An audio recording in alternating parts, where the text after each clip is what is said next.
Welcome to Year 12 Standard Maths. In this HSC course, we're going to start with the Finance chapter. It's chapter 1. It's called Interest and Depreciation. We've actually looked at interest before. You've looked at both simple interest and compound interest. We're going to revisit those, and we're also going to have a look at two types of depreciation: straight line and the declining balance method. Now, much of this chapter will be quite familiar to you, so let's get started. Just one thing. On the formula sheet, there are just 3 formulas. So anything you come across through this unit, this chapter, that isn't one of these 3 formulas, then keep in mind they are formulas you have to commit to your memory. You have to be able to recall them automatically. Now that takes a little bit of effort for some people, so please make sure that as they are introduced, you're making the effort to learn them. In exercise 101, we're looking at simple interest. Now, like I said before, this is a formula that you have worked with before. You know it as I is equal to PRN. Please be aware this formula is not on your formula sheet. The simple interest formula is something that you have to be able to recall automatically. You have to know that this formula, I equals PRN, is the simple interest formula. It may also be referred to as the flat rate interest formula. So if you come across that in a question, then please note it's talking about this particular formula. If we just think algebra for a moment, we have, as you can see here, 4 variables. I is the subject of our formula. However, this formula could be used to find any one of those 4 variables. Clearly, it's the formula for calculating the interest. However, we could use this formula to find P, and we would substitute for I, R, and N and create an equation and solve it for P. So this is very much linking this topic to our algebra topic. They go hand in hand. You'll find algebra throughout most topics that you study. So, of course, algebra is very important. We could also use the formula to calculate R, and you'll come across questions that do that exactly. They actually ask you for the rate, or that question might ask you about the time it takes for a particular situation. Now we understand that N in this formula is the measure of the period or the time. What we also know is that the rate and the period must be in the same units. We've talked about that before. You might want to refer back to some videos from the prelim course if you need some further explanation about that. Let's have a look at this example. It says, Dilnor invested $20,600 at 3.85% per annum flat interest for 17 months. Calculate the simple interest Dilnor earned. Now, just like I've said previously, we're going to underline the key points and identify them in our solution. So there you can see I've underlined, obviously, the numbers.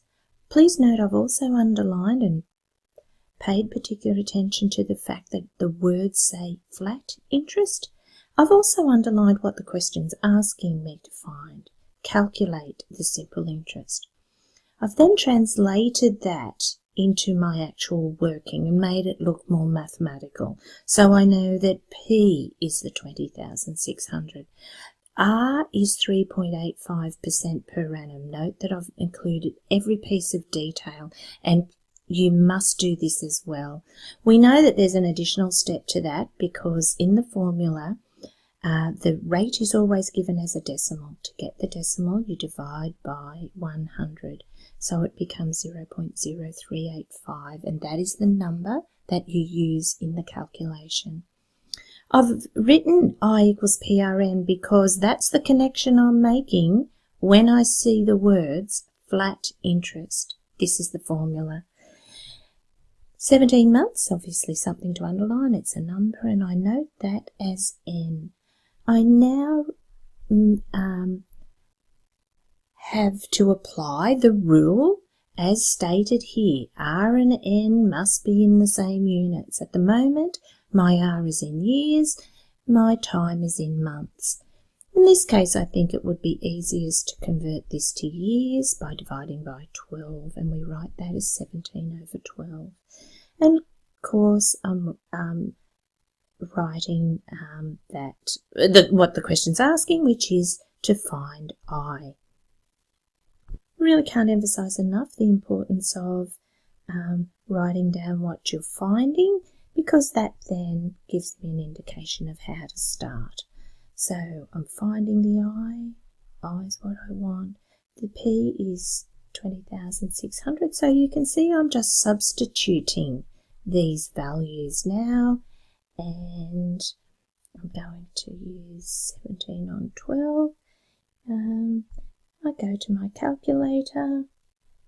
So you can see there on the calculator I've put in the appropriate values, and I'm getting that I is equal to 1123.558. You can see that to the nearest set, I would cut off after the 5, means the cutting off an 8, round that up to a 6. So 112356.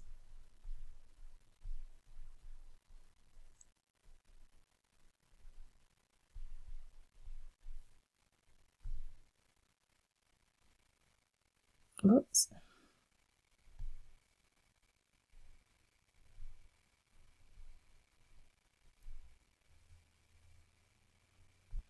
Let's now have a look at the next example. I'm going to underline as I go. Julia invested $25,400 in a term deposit at a simple interest rate, 5.2% per annum. How long was the term? Clearly I'm finding N. If the amount of interest Julie earned was this, the interest is that. Let's go back to the beginning and write this up mathematically. Julie invested. So that's clearly my P.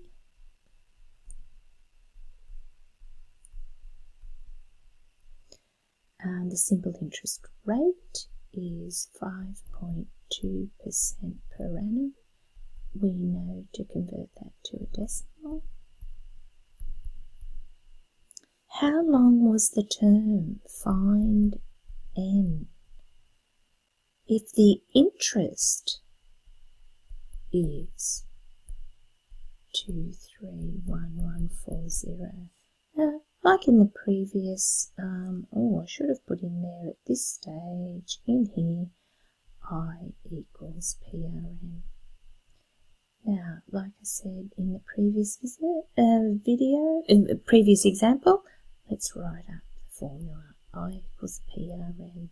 And keep in mind that it was the words of the question that gave me my starting formula.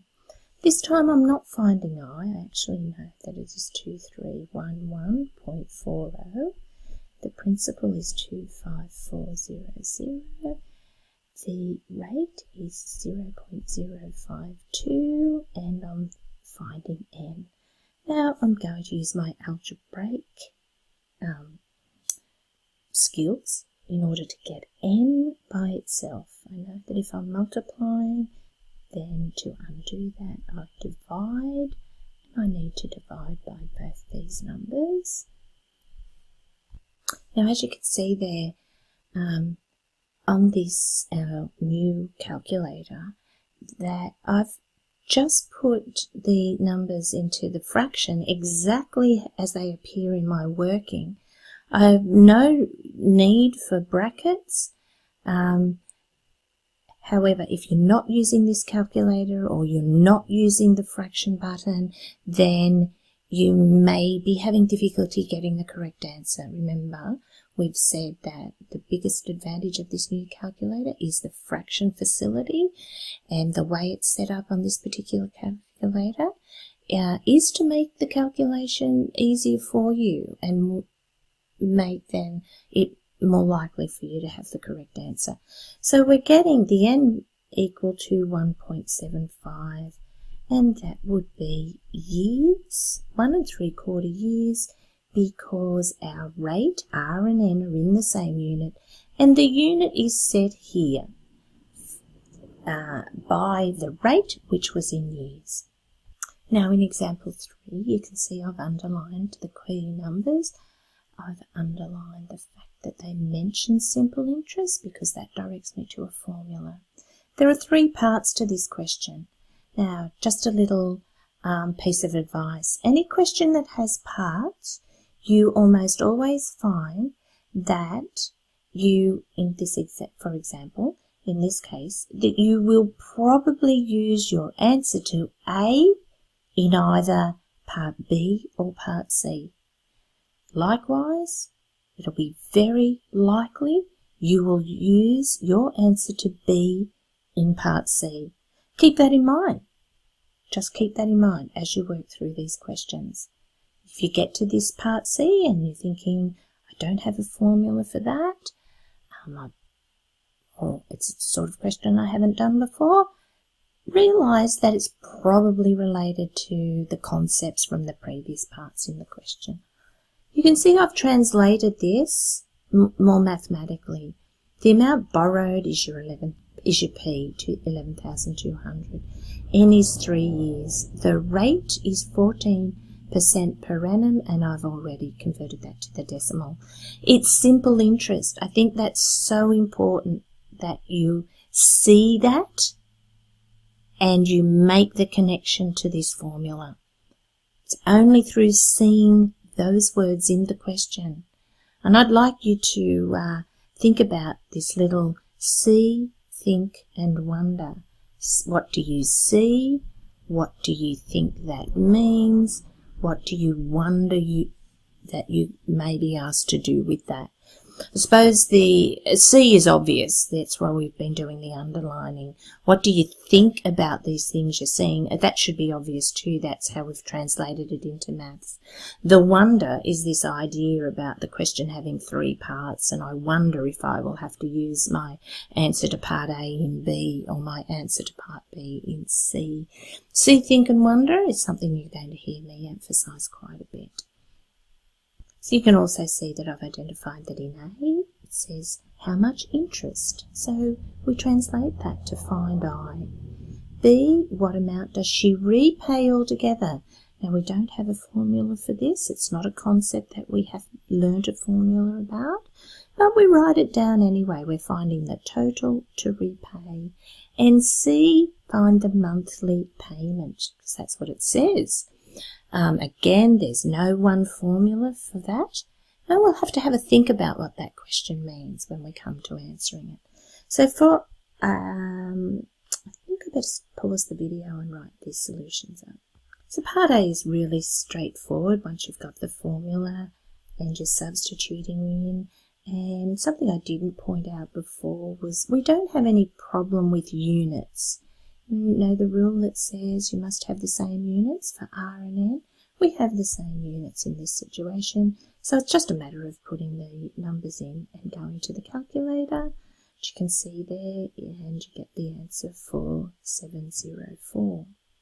Like I said previously, there is no one formula for the total to repay, so this is something that we just have to think about. Now, in this case, obviously, the amount that was borrowed has to be paid back, but then we have to realise that there's an interest charge that needs to be added to that, and so we add those two together and we get 15,904 needs to be repaid, which then takes us nicely to part C, which is asking for the monthly repayment. Clearly that total amount has to be repaid, and this is where you can see you're using your answer from part B here in part C. And you can see that I'm dividing it up into months, and in 3 years there are 36 months, and when you do that calculation you get 441.7.